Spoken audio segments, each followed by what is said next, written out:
Today I want to be going through the latest Labour government announcement, and it's really important to be aware of these as a property investor. So important, I've interrupted my holiday to make sure you're getting the information as soon as possible. First of all, stamp duty. We all love paying stamp duty as investors, right? Nat. So what's happened? At the moment, we are paying an extra 3% on top of what everyone else pays as stamp duty, and it's a bit of a frustration because it's a cash investment. It's not something you can get leverage against. So we've been doing that since about 2016, where the changes come in. Now, is it a big impact? Well, yes and no. So what's the change, first of all? The change is, instead of it being 3%, it's now going to go to 5% effective immediately. So naturally, the obvious impact is you now need to put more cash into each deal. The reason it's not so much of an impact for investors where I am is that the average property price is maybe 120, 130,000. So that extra 2% is a couple of grand, which in the grand scheme of things isn't that big of a deal when we're putting it in. But what if you're buying a £500,000 property? Well, that is £10,000 extra that somebody's having to put in overnight. Now, again, in proportion to what they're actually investing, it's probably not that big of a deal, but £10,000 cash is a lot of money for anyone to get hold of. So what does this actually mean and how can we deal with it? Well, first of all, there are stamp duty exemptions, which this isn't the video to go into it, but there are ways of mitigating that tax. But more importantly, it's what's going to happen to the types of properties that people are investing in. Now, already over the last 5 years, we've seen a movement from the higher end of the market to the middle of the market, and we're going to see more and more of this. And so those people that are investing in properties that are above 250,000, they're likely to need to reduce that now. So we've actually seen an influx of both foreign investors and London-based investors wanting to invest, and that's because of the lower purchase price that we go into in our property investment. So let's put that short and sweet. In essence, we want to invest in lower investment price properties. So the perfect sort of range would be that 100 to 150k. And ultimately, don't sweat it. If in doubt, zoom out.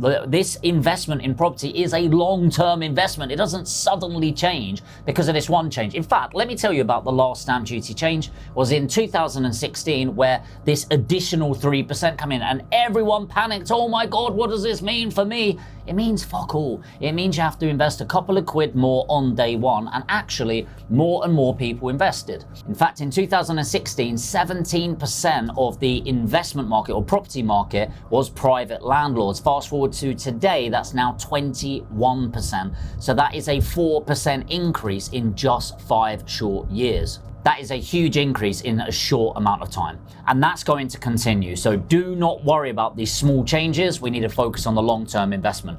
For example, 130k property, it's costing another 2,600. If you thought of that as a 10-year investment where the property price is near going to double, you're paying around £260 a year for that investment. It's really not that big of a deal. The next is property tax reliefs, and there's business reliefs as well. The big one that comes into play is land relief, and who I think about is farmers, and this is what baffles me about Labour government this time round. I don't like talking politics too much, but they're really hurting the people that they're meant to be representing. For example, stamp duty. If you make it more difficult for buy-to-let investors to invest in the UK, there will be less buy-to-let properties. Doesn't take a genius. When the supply goes down but the demand is still high, prices go up. So the person that actually pays isn't us as investors, it's going to be the renters. Same as this, who are you impacting the most? Farmers. Now, I don't know your views on farmers, but every farmer that I've met, really honest, down-to-earth people, working their butt off for very little money. Yes, technically they are net worth multi-millionaires, a lot of them, because of the land that they own and often don't have debt on, okay? So you've got, let's say a farmer's got 20 million. Here's how it's gonna work. The first million, no tax on it from inheritance tax. Well, thank you, government. But the next 19 million will be taxed at 20%. Now you might go, well, that's fair enough. That's their asset, right? So I get it. Look, yes, technically, but these are people that actually really don't earn a huge amount of money. They are net worth millionaires through the assets, but not their money coming in. And so how are they going to pay that 20% on the 19 million, 3.8 million in tax? Well, shock horror, they're going to have to sell off their land, which means two things. Number one, it's going to the developers that are going to pay over the odds for the land because they're going to get development opportunity and then push up the prices. But they're going to use that profit to pay off the tax whilst also making a capital gains tax on it. Then what happens? Well, obviously now they're going to make less money, less incentive to be a farmer. Oh, costs go up. We as a country need to import a lot more. Quality of imports is lower than locally grown things, obviously. So quality goes down, price goes up, and who's impacted the most? Local farmers. Well done, government. Great news. Whilst we're on inheritance tax, let's talk about inheritance tax and pensions. This baffles me, this one. So if you don't know, you can build your own pension pot. You could put 60 grand a year in. I know who's got 60 grand a year to put into it, right? But it's actually a tax-free haven. And what they're doing now is they are making it available to inheritance tax. So any inheritance or any pension, which is upon death, which is pension that you've not spent in your life, now your kids are going to pay inheritance tax on it. Well, why is that so important? Now, you can think it's fair or unfair, whatever. I don't really have an opinion. Well, I do have an opinion. I think it's unfair, but it's not really my point. The point is, it is becoming less and less desirable for us to invest in pensions. It's just not as good as it once was, especially if you're thinking about generational wealth and your legacy.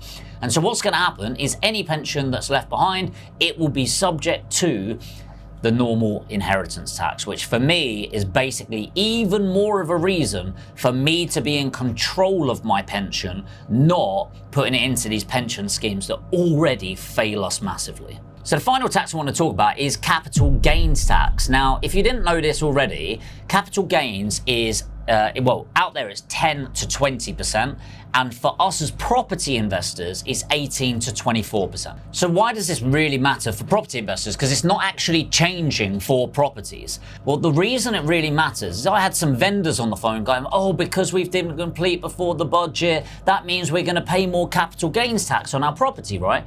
Well, no, those were on different types of capital gains. So for example, gold and other assets that you buy and sell, but property was already 20 and 24%.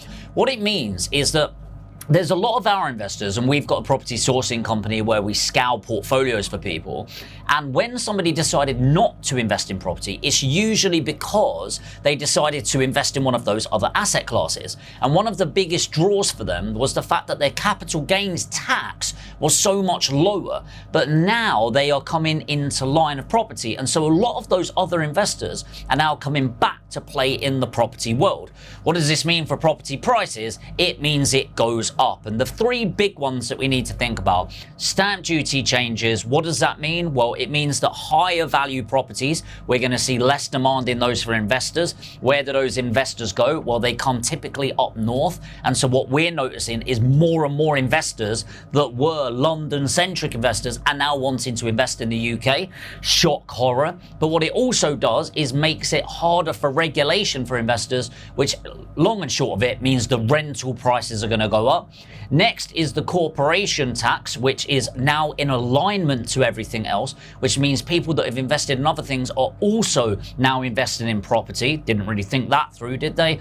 And number three, of course, is the pension inheritance tax. The fact that it looks like we're going to get taxed on our pensions, which is absolutely insane in my opinion, again means more and more people are taking power into their own hands. And by the way, if you have listened to this and you think this has been valuable, I really think this is the window of opportunity. The great thing about this, and I say great for investment purposes, is there's a lot of fear that's suddenly created around it. And the reality is every single change, this is just another Brexit, it's another COVID, it's another well, 2016 stamp duty change, where there's fear in the market, the papers are going loose on it, getting us all scared. But actually, what me and my investors do is take advantage of this short window of opportunity and buy as much as possible. So I am one of those fortunate people that where I invest is below the median price in the UK. So our average purchase prices are 120, 130,000. And so we get massive benefits from all of these. And if you want to get involved in this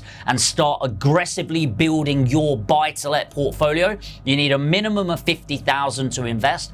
Put APG in the comments and we'll do a free one-to-one call. You do need a minimum 50k to invest in your own property as a minimum qualification, but we'll have a free one-to-one strategy session where we'll help you navigate these labor changes and how you can take advantage of the window of opportunity. Make sure to subscribe, hit the notification bell, and I'll see you in the next video.